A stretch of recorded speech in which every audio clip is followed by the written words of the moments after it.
নমস্কার বন্ধুরা, কেমন আছেন সবাই? সুপ্রভাত কিচেনে আপনাদের সকলকে স্বাগত। আজ আবার একটা রেসিপি নিয়ে চলে এলাম বন্ধুরা। তো আজকে বানাবো পরোটা।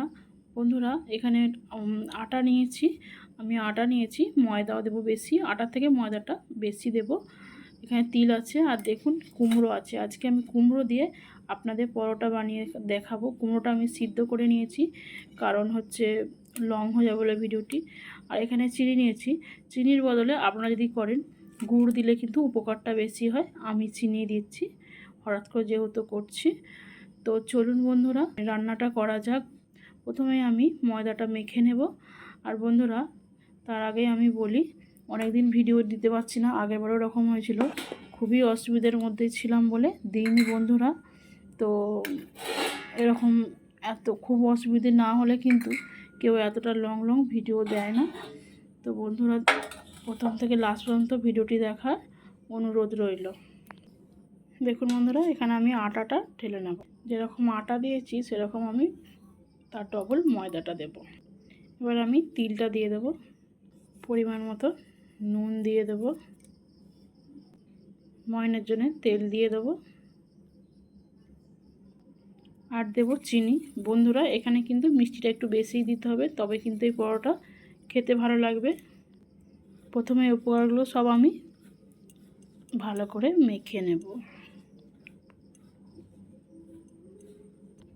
উপকরণগুলো সব আমার মেশানো হয়ে গেছে। এবার আমি এই কুমড়োটা দিয়ে দেব।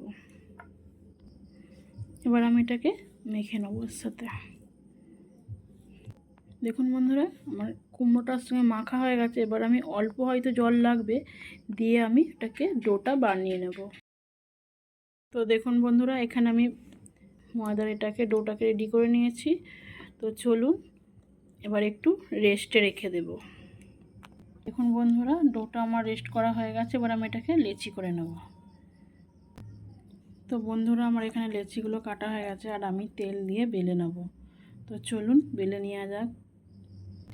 দেখুন বন্ধুরা আমি একটু চৌকো করে বেলে নিয়েছি। তো চলুন আমি চাটু বসিয়ে দিয়েছি।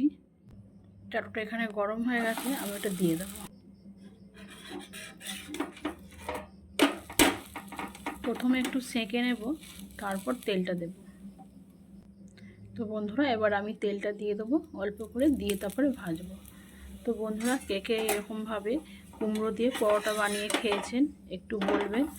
বন্ধুরা কুমড়ো কিন্তু আমাদের সবারই খাওয়া খুব উপকার, বাচ্চা থেকে বড়। আমি বেশি জ্ঞান দেবো না, মোটামুটি সবারই এটা এই বিষয় নিয়ে জানকারি আছে।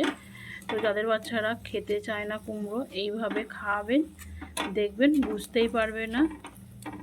আর খেতেও কিন্তু খুব সুন্দর হয়, হালকা একটু মিষ্টি মিষ্টি হবে বন্ধুরা। দেখুন বন্ধুরা পরোটাটা আমার কমপ্লিট হয়ে গেছে। এইভাবে সব পরোটাগুলো আমি সেঁকে নেব। আর একটা পরোটা আমি দিয়ে দিলাম। দেখুন বন্ধুরা এই পরোটাটা আমার হয়ে গেল। এইভাবে এক এক করে সব পরোটাগুলো আমি বানিয়ে নেব। তো বন্ধুরা তো বলবো যে এই পরোটা আমি যেরকমভাবে শেপ দিয়েছি, আপনারা যে যেরকম পারবেন শেপ দেবেন পছন্দ অনুযায়ী। এরকমই দিতে হবে তার কোনো মানে নেই। চলুন এটাও হয়ে গেছে। এইভাবে সব পরোটাগুলো আমি বানিয়ে নেব। তো বন্ধুরা এই পরোটাটা আমার লাস্ট ভাজবো। তো বন্ধুরা আমি ভিডিওটি এখানে এবার শেষ করব। বন্ধুরা আমার এই কুমড়ো দিয়ে পরোটা রেসিপিটা কীরকম হয়েছে বলবেন। তো আপনারাও বাড়িতে একবার ট্রাই করে দেখবেন, একবার হলেও। খেতে কিন্তু খুব সুন্দর হয়েছে, দুর্দান্ত হয়েছে। কারণ আমার ছেলে খাওয়া হয়ে গেছে, একটা জায়গায় দুটো খেয়ে নিয়েছে, আবার চাইছিল। আমি ঠিক আছে খাবি পরে। তো বন্ধুরা এইভাবে এই পরোটা রেসিপি যদি ভালো লাগে আমার চ্যানেলটাকে সাবস্ক্রাইব করবেন, লাইক করবেন, কমেন্টস করবেন, শেয়ার করবেন বন্ধুদের সাথে। বন্ধুরা একবার হলেও বাড়িতে ট্রাই করবেন। যারা আমার চ্যানেল নতুন দেখছেন আমার চ্যানেলটাকে সাবস্ক্রাইব করে রাখবেন, তাহলে পরবর্তী ভিডিওগুলো দেখতে পাবেন। তো চলুন তাহলে এখানে ভিডিওটি শেষ করা যাক।